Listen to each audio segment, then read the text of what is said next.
On est au début de la saison au Jardin botanique. La vie commence à peine. Par contre, les magnolias viennent justement de se manifester. C'est quelque chose qui est intéressant. Alors aujourd'hui, plutôt que de se promener dans les quartiers de Montréal, virer au Jardin botanique de Montréal, au moment où la vie commence à peine, on va voir quelles sont les occasions qu'on est capable de tirer profit pour faire de la photo. Et c'est ce à quoi je vous convie aujourd'hui. Si c'est la première fois que vous visionnez une de mes vidéos, bonjour, mon nom est Louis Lavoie, je suis l'auteur du blog et de la chaîne fairedelabellephoto.com. C'est une chaîne qui s'applique à partager avec vous des trucs, des conseils, des astuces, de même que des découvertes afin que vous puissiez progresser dans le domaine de la photo. Si vous aimez des vidéos comme celle-ci, n'hésitez donc pas à cliquer sur j'aime et surtout, n'hésitez pas à vous abonner. C'est intéressant aujourd'hui au Jardin botanique parce que le ciel, il est voilé. Et je le dis souvent, pour mieux faire ressortir les couleurs lorsqu'on fait par exemple la macro, c'est intéressant lorsque le soleil n'est pas trop présent, lorsque le soleil vient pas trop plomber sur nos éléments. Alors aujourd'hui, c'est quelque chose qui va être intéressant. Et j'ai justement derrière moi un magnolia qui est en fleurs et on va regarder comment est-ce qu'on est capable de tirer profit de ce dernier. Alors justement, avec le magnolia qui est là, notre premier réflexe, on vient d'arriver, on voit celui-ci et notre premier réflexe est dans le fond est de prendre la photo immédiatement. Alors on arrive, on prend notre photo, c'est tout à fait correct. Peut-être qu'on est capable même de regarder une autre composition et ce serait comme ça. Mais je vous dirais, il suffit de pas grand-chose. Notre magnolia s'en va nulle part. Il va pas disparaître, c'est pas un sujet qui va bouger. Alors pourquoi est-ce qu'on se déplace pas et pourquoi est-ce qu'on regarde pas d'autres perspectives par rapport à ce dernier? Alors, présentement, je suis en train de tourner et là, je m'aperçois que je vois une structure qui est pas mal intéressante et qui pourrait être fort pertinente et que je pourrais inclure. Ça donnerait quelque chose qui est là, intéressant. Mais étant donné qu'il y a des ouvertures dans cette structure-là, bien, pourquoi est-ce qu'on se déplace pas un tout petit peu plus et faire à peu près une dizaine de pas, ce que je vais faire maintenant? Je me suis donc déplacé d'à peu près une dizaine de pas. J'inclus la structure, je fais juste attendre le moment approprié et là, je viens justement de voir un personnage qui s'est profilé dans l'ouverture qui est là et j'ai juste besoin de patienter un tout petit peu plus et à mon avis, ma photo devient encore plus intéressante en englobant et la structure et le magnolia qui est là au premier plan.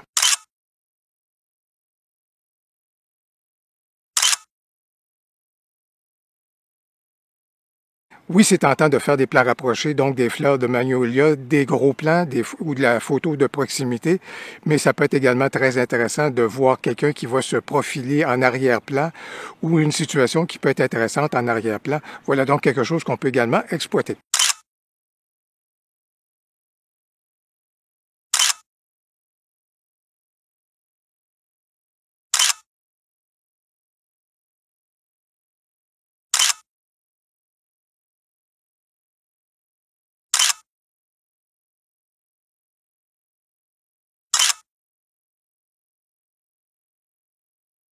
Ici, je pense qu'il y a justement quelque chose de très intéressant à faire, surtout lorsque les fleurs sont bien alignées, là, comme ça, là, avec une belle profondeur de champ. Je pense qu'il y a de belles photos à sortir de cet agencement-là.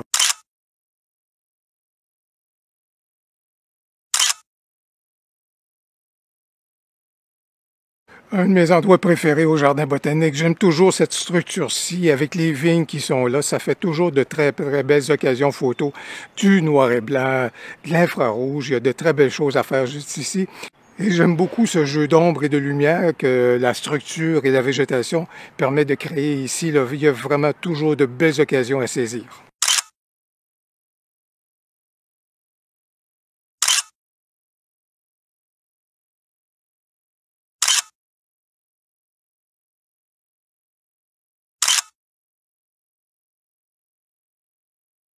Bien sûr, ça peut être intéressant de prendre votre sujet avec une certaine perspective, mais n'hésitez pas à vous tourner à l'occasion vers la contre-plongée. Lorsqu'on utilise celle-ci, regardez comment est-ce qu'on est capable de dégager l'arrière-plan de notre sujet et regardez ce qui s'offre à nous en arrière-plan, surtout avec la couleur du ciel. Voilà quelque chose qui peut être bien intéressant.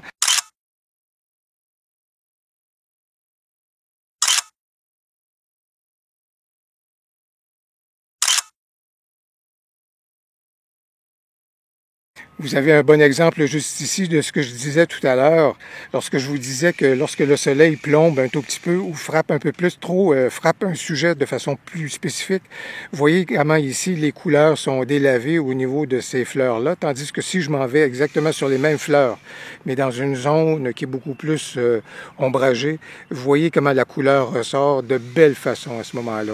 Alors le soleil, vraiment, des fois, là, on peut l'apprécier, mais au niveau, des fois, pour faire ressortir la couleur, c'est peut-être pas notre allié le plus précieux. Des fois, ça peut être intéressant de mettre des éléments qui sont en opposition. Alors, dans ce cas ici, par exemple, le magnolia plein de vie et l'arbre en arrière-plan là, qui est juste là puis qui attend juste à ce moment-là de déployer sa verdure. Je pense qu'ici, ça peut faire une photo qui est intéressante. Ça ici, c'est une belle situation. Dès que vous voyez un jeu d'ombre et de lumière, dès que vous voyez que la lumière et l'ombre se côtoient, ça fait des choses qui sont bien intéressantes. Une belle situation photo à exploiter ici, là, surtout lorsqu'on vient voir qu'il y a des petits jets de lumière à des endroits et puis il y a de l'ombre. En tous les cas, tout ce chassé-croisé-là, là, ça fait quelque chose de magnifique. Regardez, j'ai une petite astuce que j'ai déjà partagée dans une autre vidéo et que je partage à nouveau avec vous. Vous voyez comment on a ici une jonquille, là, je pense, en tous les cas, qui est fort intéressante. Jonquille rouge au milieu, donc, de ces fleurs bleues-là. Ça pourrait être intéressant, mais vous voyez comment le soleil tape sur celle-ci, alors les couleurs sont tout à fait délavées. Alors, la petite astuce que j'ai pour vous, servez-vous, devenez l'écran à ce moment-là pour prendre votre photo, que votre corps, à ce moment-là, devienne obstacle à ce moment-là au soleil. Alors, regardez bien, je m'utilise, je m'avance. Et vous voyez à ce moment-là comment mon corps est devenu une espèce d'écran pour le soleil. Et vous voyez comment à ce moment-là, la couleur de la jonquille vient vraiment de prendre vie. Vous êtes donc en mesure de pouvoir tirer une photo qui va être fort intéressante. Ça me fait tellement de bien de me promener dans la nature. La ville est un peu une menace actuellement, à cause des gens qu'on côtoie, à cause des circonstances. La nature est apaisante, la nature est reposante. C'est pas juste un délice pour les yeux d'être au jardin botanique aujourd'hui, c'est aussi un délice pour les oreilles, parce que les oiseaux sont fous, sont heureux, sont contents, et ça s'entend. Ils sont heureux de se retrouver. Alors c'est vraiment là, tellement apaisant, ça fait du bien, fait du bien pour l'âme. Et ça fait du bien de vous retrouver également. Juste un petit mot pour vous dire que le printemps à Montréal actuellement, c'est un peu inusité. C'est un printemps qui est très hâtif, qui est très généreux, avec beaucoup de chaleur. Là, vraiment, là, on a des températures qui sont à la limite estivale. Et ce qu'on a connu jusqu'à maintenant, ça va refroidir un tout petit peu, mais c'est vraiment un printemps qui est très hâtif et qu'on apprécie beaucoup dans les circonstances. Là, vraiment, là, toute la douceur qu'on est capable d'avoir, on va la prendre et on va l'apprécier. Par contre, il a été très sec. Au sujet d'un printemps hâtif, d'ailleurs, il y a un employé du jardin botanique qui me disait justement que les magnolias là, sont beaucoup plus à l'avance que d'habitude. Alors, voilà quelque chose qui est un peu inusité. Juste ici, là, c'est pas un endroit pour les yeux, c'est un endroit pour les oreilles. C'est un plaisir. On a un concerto, on a une symphonie assez souvent juste ici. Regarde, Amélia.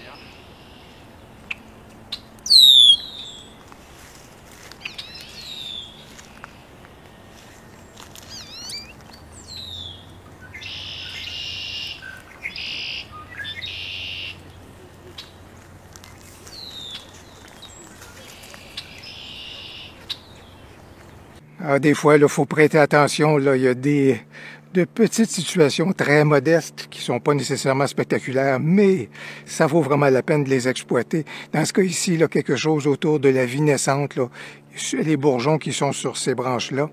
Alors, la vie qui est en train d'émerger et en arrière-plan, là, avec les belles fleurs printanières qu'on retrouve dans le gazon, là, que ce soit des crocus ou une autre variété, là.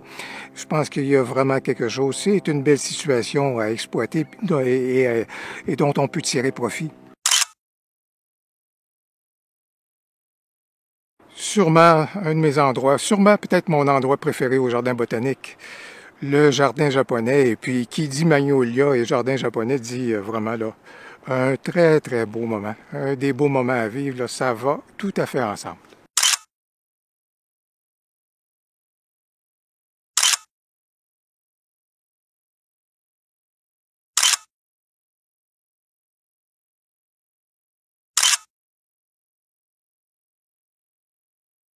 Puis tiens, pourquoi ne pas profiter de la situation juste ici pour faire un peu de flair? Alors, des choses où est-ce qu'on est capable de pouvoir apporter de belles lueurs à l'intérieur donc de nos photos, justement en tirant profit du soleil en arrière-plan, ça fait que toujours quelque chose qui est intéressant.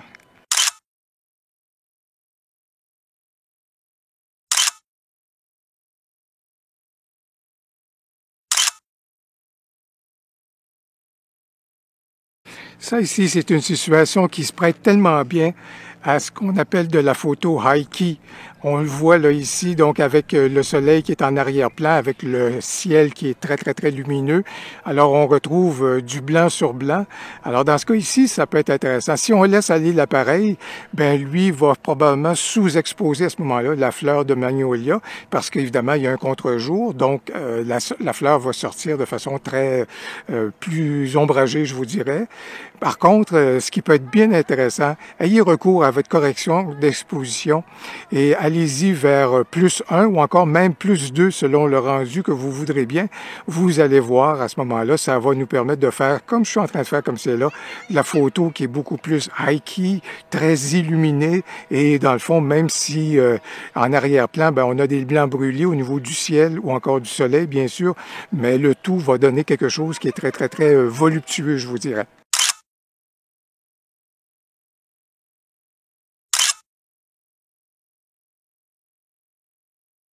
Eh bien, ça a été une belle virée, une belle sortie. Je ne m'attendais pas à avoir autant de sujets intéressants. Je ne pensais pas avoir autant de situations dont je pourrais vous faire part.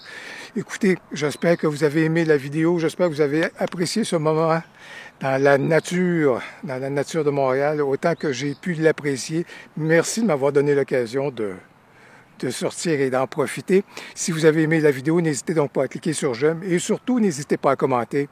J'ai bien hâte de vous lire comme à l'habitude. Au plaisir, à la prochaine.